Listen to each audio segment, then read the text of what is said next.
What is going on, man? You can't just cut off people's water, bro. You are literally taking a position that's worse than like America. In the state of California, shutting off someone's water is considered illegal.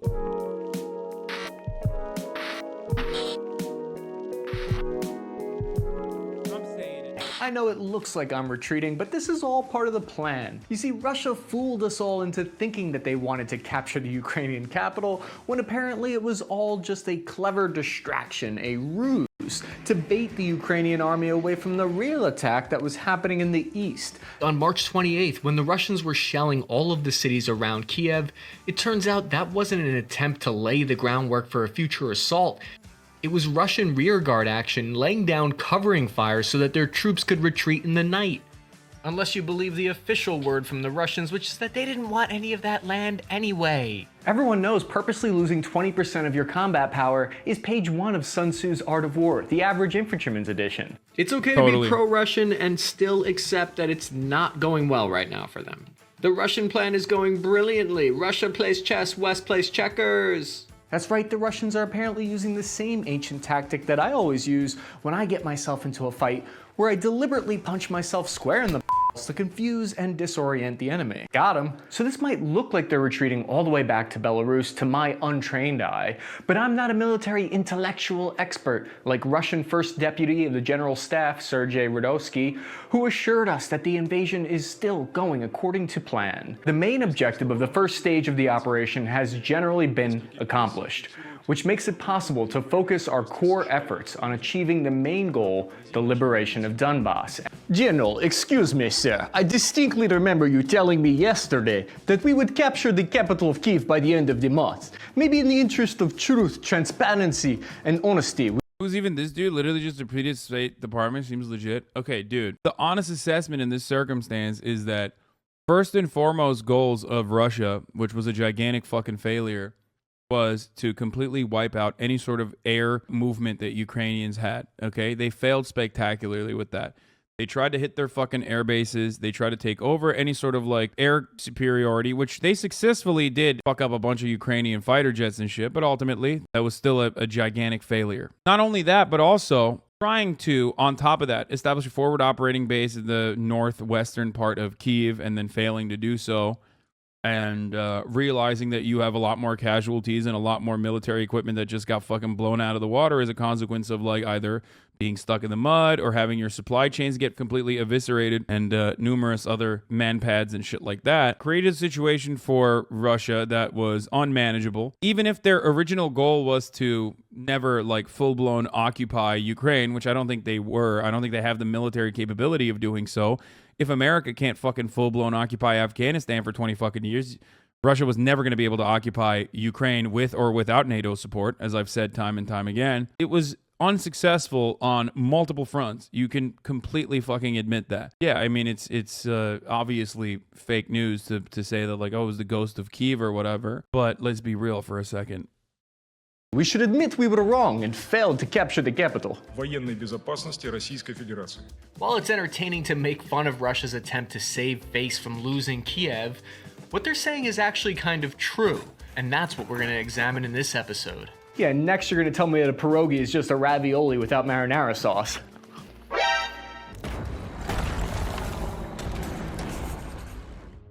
Take a look at how these Russian ground forces near the east of Kiev, who are in the middle of running away, retreating, tactically withdrawing by moving in reverse assault. We see one well-placed Ukrainian T-64 BV tank is able to destroy a Russian BTR-82A as their unit tries to retreat. The Ukrainian tank sets up with its flank protected by a building and it has a clear shot at the street. We see that it misses with its first shot, but it's able to score a hit on one of the next Russian BTRs. The BTR then returns fire, but they can't get their eyes on the location of the Ukrainian tank that's ambushing them. So they try to drive past the kill zone to clear that area while dismounting their infantrymen in the rear. The Russian BTR starts to open fire with their 30mm autocannon. This is suppressing fire in the general direction that they think they're being shot at from, but they guess incorrectly, they're a little bit far off to the right, and the fire is ineffective. Keep in mind, these are the same Russian forces that have been fighting for an entire month now. My understanding is that these are the same troops that drove from Sumy all the way to Kiev, about 500 kilometers from where they first entered the country. They must be battered and exhausted by this point. The Ukrainians aren't going to let them hobble away scot-free because they know there is a chance that these forces are going to leave the area of Kiev and then they're going to be redeployed to the fight in the Donbas region. Next, we see a Russian infantryman position themselves right here because they happen to see the cloud of smoke coming from the direction where the Ukrainian tank is located. So he fires a shoulder-fired anti-tank missile system at it, but he either mistakenly thinks the fire is coming from inside the barn, or he misses the tank and accidentally hits the barn. Then the Ukrainians drop accurate artillery fire onto the column of enemy vehicles. Artillery in the past was notoriously difficult to coordinate because troops had to play telephone, this game of telephone between soldiers who were located on the ground called forward observers, and then the blind artillery units firing miles away. With drones, artillery now has eyes of their own. That's why it's more effective in this war. What we're witnessing with Russia's retreat is absolutely historic. Around the same exact time and place that this attack happened, on the live map, the Ukrainians uploaded video evidence of the aftermath of the attack. The Russians were retreating so hastily and so disorganized that they just left some of their vehicles behind. I mean, to be fair, mistakes happen. I actually did something very similar to this when I first got my car back in 2007. I rammed into the side of a Petco off the 495 expressway. This is the consequence of what happens when a salient attack goes wrong. A salient is a classic military strategy that all West Point officer types talk about. It's when you push fast and deep into enemy territory in a narrow assault. It leaves you wide open to attack on 3 separate sides, but the goal in a salient is to not worry about that so much and just keep pushing until you hopefully reach behind the enemy and completely destroy their headquarters of their operations. It's the military equivalent of going to Atlantic City on a Tuesday afternoon and casually putting everything you have on red. If your salient tactic goes wrong, like it did here, this is what happens. Your base of assault gets cut off, leaving you without supplies, and that's how you become a pocket of troops. The Ukrainians now have officially and decisively won the Battle of Kiev. I was skeptical that Russian forces would retreat. I believe Putin would sooner sacrifice every soldier on the Kiev front before giving up. Boy, was I wrong. Now experts are divided on whether or not Putin is really giving up on Kiev altogether. U.S. National Security Advisor Jake Sullivan. The only people that say, is Putin giving up on Kyiv altogether, straight up are the ones who were saying that he was going to take over the entirety of Ukraine. Those are the only people who are still like, no, he wants to take over the entirety of Ukraine. He wants to take over and occupy the entirety of Ukraine. I think Kyiv and potential decapitation and also a change in leadership would have been a cherry on the top. They certainly tried and failed to rush Kyiv or rush B, with the ultimate goal being the more manageable one of trying to put your troops inside of Donbas and secure the Donbas region all the way up to the river. You take Kyiv, you take Ukraine, simple as bruv. Yeah, I mean, they failed. I think that they overestimated their own military prowess and power and underestimated how much Ukraine could put up a fight. I think that they were not as easily rolled over as they thought they would be. Russia early on said very publicly they do not want regime change. That's always been a 100% Western claim, even if it's true. Yeah, but it's, they also said they weren't going to invade. So, and then they did. So you got to also admit with that. Or they're retreating to nuke it, but I don't think so. But hey, I don't know. Maybe. Okay, but I don't think so. On my honest assessment, I don't think they're going to nuke or they want to nuke Kyiv, but I don't know. Maybe they do. Okay, maybe. Russia's talking about denazification. That's literally regime change with just a few extra steps. There's the real reasons for why Russia invaded Ukraine, and then there's the reasons for why Russia invaded Ukraine that they're telling their own citizens, okay? Like, nobody fucking unironically and legitimately thinks America actually wanted to bring democracy to Iraq, right? I don't think a single fucking person in here literally believes that, like, America's interest in Iraq revolved around like WMDs and also democratization of Iraq, right? Right, guys? I don't think you believe that, right? Okay, good. I hope you don't, because that would be fucking insane. I have some sad news for you. No, I'm saying in this community, okay? In this community, Obviously, a lot of people do believe that, but not in this community, at least. Holy shit. Sullivan said, in order to protect any territory it seizes in the east, we expect that Russia could potentially extend its force projection and presence even deeper into Ukraine beyond Luhansk and Donetsk provinces. Analysts believe there will be a major assault in the east now that's going to determine if Kiev remains safe or not in the coming months. According to the Institute of the Study of War, the Russian forces appear to be regrouping and redeploying more forces near Kharkiv, which is Ukraine's second largest city. Bro, he is physically incapable of saying like any sort of Russian names, okay? He said eight different ways of saying Kiev. Okay, he says Kiev, Kiev. He just gave up on. To be fair, it is hard to say Donetsk. It's not, so he just fucking Kiev. You know, going into Kiev. Chief Kiev. Vladimir Putin was trying to go into Kiev. He failed to overtake Kiev. You are semi-shit Libasan. Of course, you're going to have lib watchers that believe U.S. Middle East propaganda. Yeah, dude. I'm semi-shit lib. That's why, you know, one of my most famous moments is my 9/11 take, which I still get death threats for, by the way. Unlike your favorite content creator, who is totally a designated anti-imperialist Marxist-Leninist who fucking loves Tulsi Gabbard or some shit. The city of Belgorod, inside of Russia, is where all of these troops are ultimately headed to. The forces that are retreating from Kiev and Kharkiv are headed there. A large concentration of units are refitting here and preparing to either move home or to be redeployed and integrated into the fighting on the Eastern Front. We'll have to see what Russia chooses to do. Now, I couldn't verify if these forces were moving towards Kharkiv or away from them, but the main thing I want to address here is that metal cage on top of the T-72 tank. We need to talk about this thing for a second because it's everywhere in their army. The design of this rebar cage demonstrates a complete lack of understanding of how the Ukrainian anti-tank missile systems actually work. If that cage is meant to fool an incoming NLAW or Javelin missile system into exploding too high above the tank, then I think it's worthless. The way the NLAW works, for instance, is to use a magnetic and optical sensor to detect the shape of an enemy tank, and it purposely flies 1 meter above the shape of the tank. It doesn't fly 1 meter above the highest part of the tank. So the missile knows that a T-72 is 2.23 meters high. This tank is 7 feet 4 inches off the ground. A $40,000 or $200,000 rocket science computer isn't going to be fooled by a $2.50 metal rebar cage welded together. So people have started calling these cope cages, as in you have to cope with the fact that your tank can't stop incoming missiles. This is my favorite set of memes to come out of the war so far. This is a secret version. To be fair, he also does admit that, like, America had their own version of cope cages in the form of sandbags under their fucking Humvees that would just, you know, eviscerate the fucking infantrymen inside of them, and their legs would just fucking blow up at the first sight of an IED. So, you know, he knows, if anyone knows the copium against an enemy that is, like, dismantling their fucking armored units, it's the American infantrymen, okay? 2.0 leaked look. The pros are that it's lighter, there's a morale boost because you jump on top. The cons are that it still doesn't work. Looks like the cope cage doesn't protect Russian tanks against driving off bridges. Copium cage, because you're inhaling copious amounts of copium. Here we have a very different kind of cage.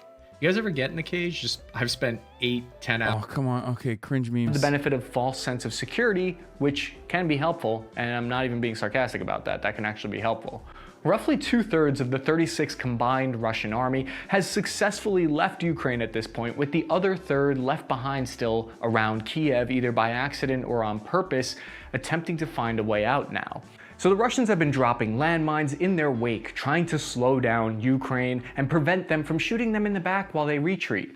This video pretty much sums up my entire tour in Iraq. If you're playing the drinking game where you take a shot every time I mention I went to Iraq, knock back one of those hua shots. There is a Russian base near Kharkiv called Belgorod that you might be familiar with. because it's where the bizarre Ukrainian helicopter attack happened last week. Now, we're not exactly sure what happened there yet, but the Russians claim that two Mi-24 attack helicopters from Ukraine attacked them on their home turf in their own country by striking a petrol depot. The Ukrainian officials claim that they were not responsible for the attack. There are several different theories here. It could be that the Ukrainian government isn't entirely in full control of every single unit. My man gave up so hard on saying any names of any cities. He's a Belarus. He's just saying a B. There's an R there and a D. Okay, Belarus. Belly Road. Belarus. So the Ukrainian military took the initiative and decided to attack into Russian territory without full approval.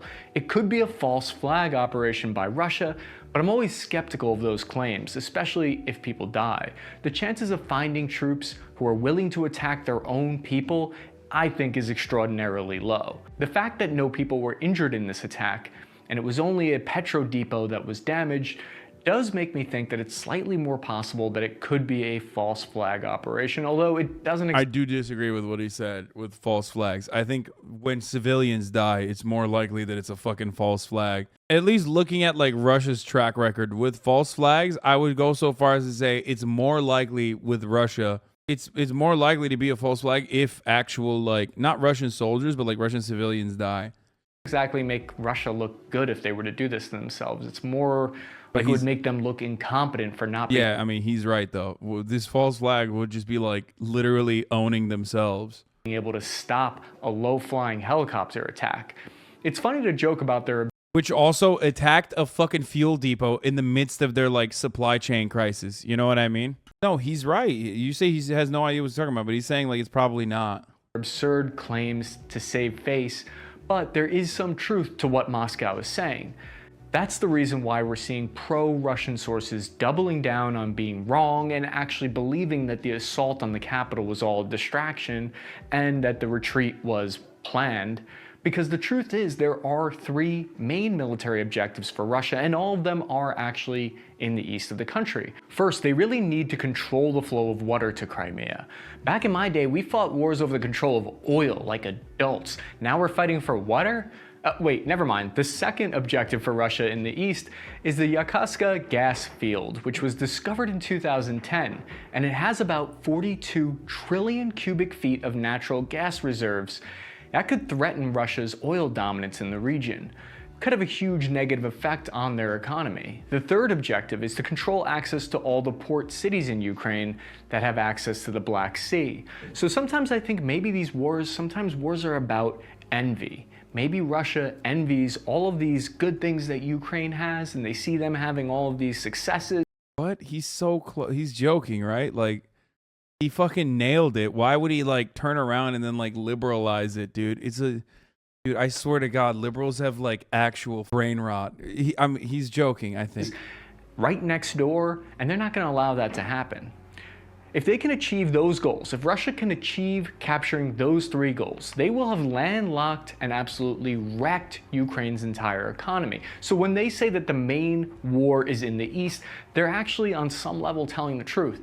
The problem for Russia, though, is that without having captured Kiev, their chances of holding on to those objectives is greatly reduced now. This is because the Ukrainians will now be able to have a steady flow of NATO weapons and supplies throughout the region, including in the east. They'll also be able to reinforce those units in the east. So let's take a look at some of Russia's goals outside of Kiev. So I want to take a minute here to go.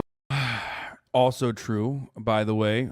Maximum thing that Russia could get out of this is to be as damaging as possible in this conflict and have control over some of these territories for as long as they can while forcing a fucking peace negotiation to Ukraine. Like forcing a peace negotiation to Ukraine that makes concessions that ultimately go back to, and I keep repeating myself since literally before this conflict, but I will probably keep repeating myself after this conflict, which is Minsk, the reinstitution of a Minsk-style disarmament agreement where the two territories in Donbass will be considered autonomous but still part of Ukraine, that Russia will have somewhat of a say in Ukrainian foreign affairs by that way, by you know, maintaining the autonomy of those two regions. And also Crimea will be extended. Like the Crimean negotiations will be extended to the next like 15 years. Reinforce those units in the east. So let's take a look at some of Russia's goals outside of Kiev. That's not happening, by the way. Ukrainians won't accept it. I mean, I think the Ukrainian delegation will accept it, and then the Ukrainians themselves won't accept it, and then America will fucking keep prodding and be like, remember when Zelensky was a puppet to Russia? And then all of a sudden, oops, regime change, okay? So I want to take a minute here to go into some greater detail on these three main objectives and why they're important to Russia. After they annexed Crimea in 2014, the Ukrainian government responded by damming up the Dnieper River on their side of the border.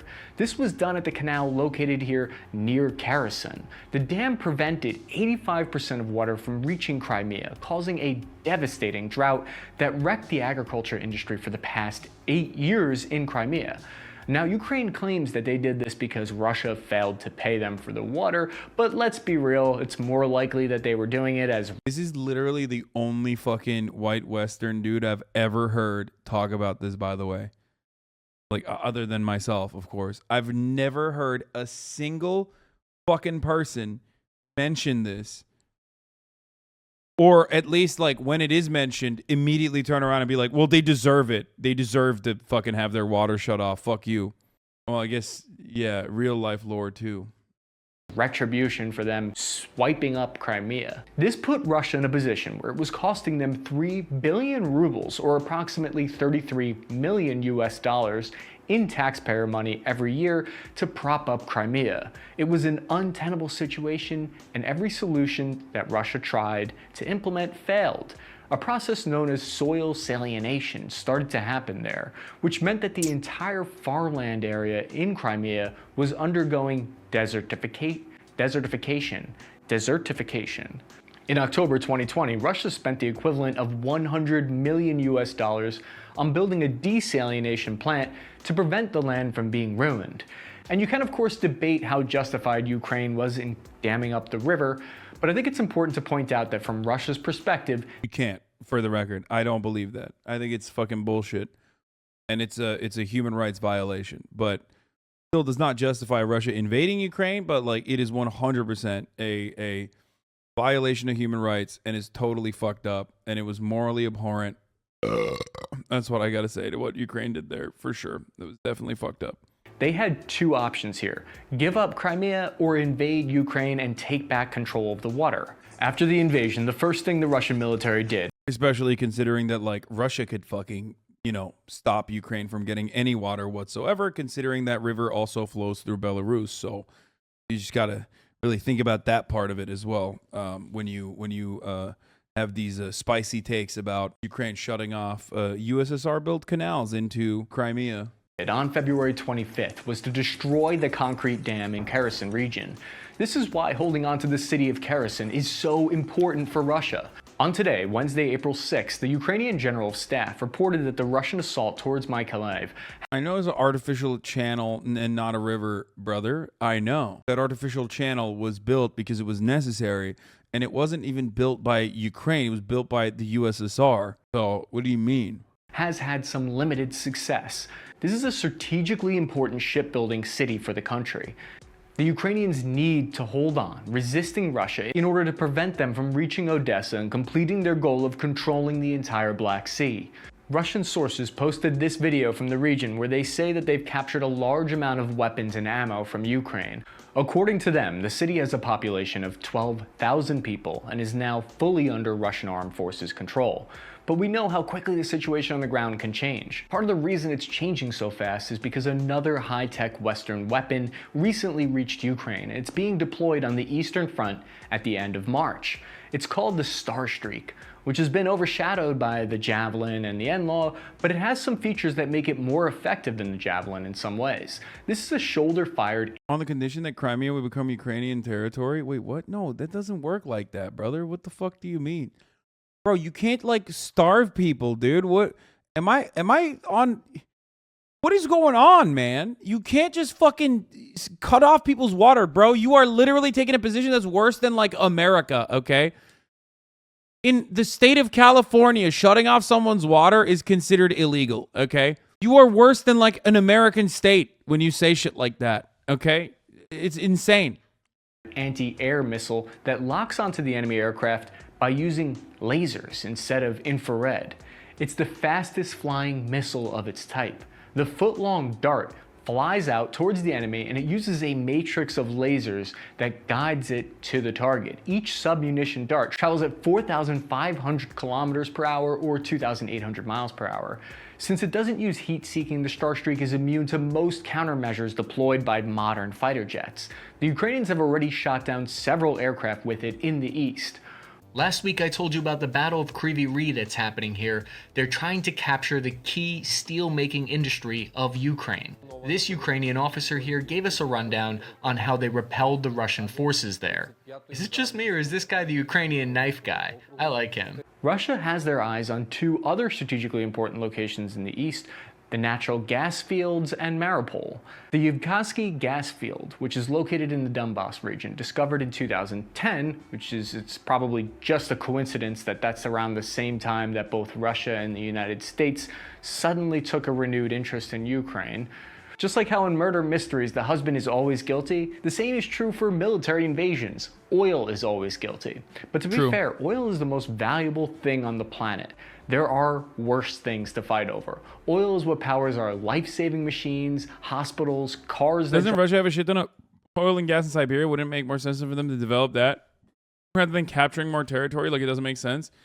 No, it's about preventing a Western-backed competitor that would cut them out of the marketplace. They currently have a fuckload of political power and economic power over Europe because they're fucking pumping Europe full of oil, gas, and commodities, okay?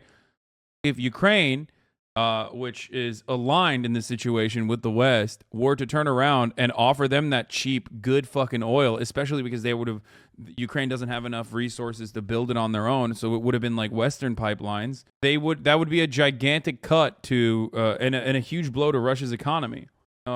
This is before you even think about the extraction and the cost of extraction in Siberia. You know what I mean? It's probably not that fucking cheap and simple to do that. Okay. Drive us to see. Oil is the most valuable thing on the planet. There are worse things to fight over. Oil is what powers our life-saving machines, hospitals, cars that drive us to see friends and family. It powers the mining. By the way, ultimately, I don't even think, okay, here's the other part. Ultimately, there's the steel industry, there's coal mining and whatnot in Donbas. It's like a, resource rich, and there's certainly still factories in operation there, right? So there's like economic interest in like maintaining control over Donbas, but ultimately it's less about directly controlling Ukraine's natural resources and more about controlling Ukraine. Ukraine is a buffer state that has to still maintain some kind of like positive relationship with Russia was always the ultimate goal of Russia. Doesn't matter if they were able to successfully do regime change by literally decapitating their current administration and planting their own people, or it doesn't matter if they were able to do that by like, sneaking in a pro-Russia party there in a position of power. It's always about making sure that they could control Ukraine in some capacity. Do you think an internal coup would still happen within Russia? No. Of the earth so that you can have Probably your not, fancy new iPhone. The fact that most war in history is fought over valuable.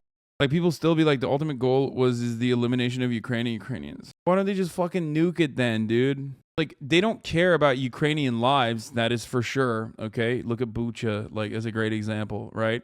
They got more fucking, they got more bombs and different kinds of bombs they could have fucking used if that was their goal. And also, they wouldn't have said Ukraine is like one nation. You're liberals, their own fucking opinion about what Vladimir Putin wants to do doesn't match up with what they're claiming Vladimir Putin is doing.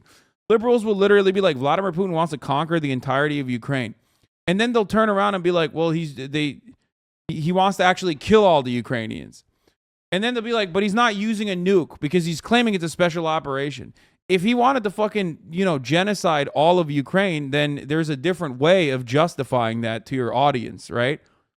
Like, he probably would have been like, every Ukrainian is actually a Nazi. We're not even fucking interested in liberating them. We need to kill all of them, you know? And that's why we're going to fucking use, deploy tactical nukes or chemical weapons or, something that wipes out everyone in an area. Do you see what I'm saying? The rumbling. Yeah.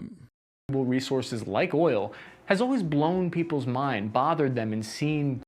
What they're doing now is not liberating, though. Bro, I never said they're liberating. Don't be fucking ridiculous. Liberation does not come from a separate imperial power at the end of a gun, okay? The barrel of a gun.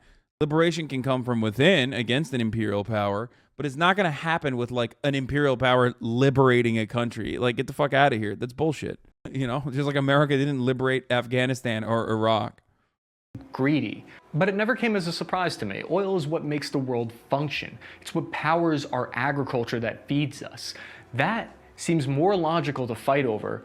Defending oil security is more logical than, say, fighting about disagreeing over what God you believe in, or disagreeing about what form of government should rule, which are the normal reasons that for some reason when people hear them, they always nod and say, I get it, well. It looks like they couldn't avoid war. I looked through some Shell press releases about the location of the natural gas field, and it appears to be situated right around the city of Kramatorsk. So far, the Russian invasion has made it within 40 kilometers, or 25 miles from the city, in the north, and about the same distance in the east. Correct me if I'm wrong, but it looks like the Russian forces are converging on this city and the location where the oil field is. Russia appears to be redeploying what's left of their entire army on this region. Once again, it's not directly just about fucking taking control of the natural resources and extracting it for themselves. In Russia's eyes, it's more so about having some kind of say in what Ukraine can and can't do with that. It's kind of like how America literally tells Germany they can't have a second pipeline from Russia. In this case, it's Russia and Ukraine, two neighboring nations, in their competition in their endless competition of like giving natural resources or being the provider of natural resources to Europe. But it's a nice little prize on the top if they are able to secure it. If they're able to control the natural gas fields, they will be able to call this some kind of win. It's exactly what they did in Georgia, where they invaded and they kept control of the land where the pipeline was that threatened their energy dominance. That's what Russia's goal is here. So when they say that the main goal and the main war effort is in the Donbass region, it's true. But they are lying by saying that Kiev was never a part of achieving that goal. In order to take control of this area, Russia needs to capture a town called Izium. This is a location of one of the most important battles that will contribute towards determining the outcome of the war in the east. So far, over the past month, the control of the city has changed hands a number of times. The Ukrainian forces have destroyed the bridges there and have since focused on trying to destroy Russia's attempts to build pontoon bridges to cross into the south of the city. On March 20th, engineer troops tried to create a pontoon bridge over the Donets River so that they could bypass a bridge that was destroyed by the Ukrainian forces. These Russian soldiers were ambushed, and nearly the whole platoon was KIA. Their second attempt at putting up two pontoon bridges was more successful, and they were able to begin to encircle Izium. This is another key strategic city that is separated by a river, which makes it difficult for an invading force. On March 25th, the US Department of Defense confirmed the Russian forces had broken through the Ukrainian lines of defense. I gotta pee so bad. Like, I feel like there's no way there's TOS, right? This is a 21-minute video. He had no terms of service violations the entire time. Like, there can't be any more, right? I'm gonna pee really quick and hope that he doesn't have any fucking TOS shit in here. And reach the south of the city. According to a report by The Guardian about the Battle of Izium, they said that the Russian soldiers had lists of individuals that they wanted to hunt down, which included people who owned guns, wealthy people, and others that they decided were dangerous people, like business owners. Sounds like your typical Russian Soviet purge. If it's true that the Russians are in control of the city, they are now in a position to link up with their comrades in Mariupol and completely encircle the Donbass region At the key city of Mariupol, there comes bad news for the Ukrainians. There are a few interesting developments that we need to look at here. On March 28th, the mayor, Vadym Bochkansky, said in a televised interview, "We are in the hands of the occupiers today." According to the Institute for the Study of War, Russian troops captured the security service of Ukraine. It's a building in central Mariupol on April 2nd. The SBU is kind of like the CIA or the MI5 in the US and UK. A pro-Russian news source released this video of them firing their MLRS weapons at the city while claiming that they do not target civilians or residential areas. It's interesting to see the Russian military claims that they aren't attacking civilians, just like they're not retreating from Kiev, they're just repositioning. I'm guessing the same video editor that edited a North Korean Kim Jong-un missile video also edited this one. Russia, North Korea, if you're looking for a video editor, I'm free. I don't accept rubles, but I can accept positions of power. Yesterday, Russians released footage of 300 Ukrainian Marines surrendering. The people and the army in the area are running out of food and water, forcing them to give up. Russia's using a tactic that they found useful in Syria, where they direct fire their artillery vehicles at a 90-degree angle straight into buildings where the Ukrainians are. There are 2 remaining pockets of Ukrainian resistance still fighting in the city. If Mariupol falls and is fully taken over... This guy said, all naked dead bodies. Like it's not enough that they were dead, they were also naked, like double TOS. Like, he wanted to make sure the bases were covered, okay? They were also saying the N-word, okay, in the video over and over again. Oh, that's a good one, dude. Over by Russia, it would mean that they have control, the Russians have control of 80% of the Ukrainian Black Sea coastline, which would start to isolate them from the rest of the world and destroy their economy. As I research and track this war, I'm constantly changing my information based on what's happening on the ground, constantly learning and updating my understanding of what's happening. Yeah, there was also DMCA music playing in the background and band streamers dancing on top of the... It looks to me like Ukraine has won round 1. They scored a huge victory in the region of Kiev, but they're going to be unable to properly celebrate just yet, as they now have to focus on regrouping and routing weapons to the east of the country in order to stop the Russians in round 2. Doesn't it ultimately come down to preventing Ukraine from sniffing a NATO membership denazification and or unification excuses seems like Putin's swan song effort? No, NATO definitely plays a significant role in this, 100%. Like, ensuring that Ukraine can never join NATO, and to show the rest of the world why, or more importantly, Ukraine, why they can't join NATO was definitely one of the biggest reasons. Definitely one of the biggest reasons for, one of the biggest real reasons for why. Guys didn't treat war very seriously. Makes me think he likely didn't see combat. Bro, there's like literally photos of him, bummy. I don't know if there's photos of him in combat, but like, there's definitely... Well, as it turns out, all Ukraine needed was NATO weapons. No, man, it's not enough. Bummy is a vet as well.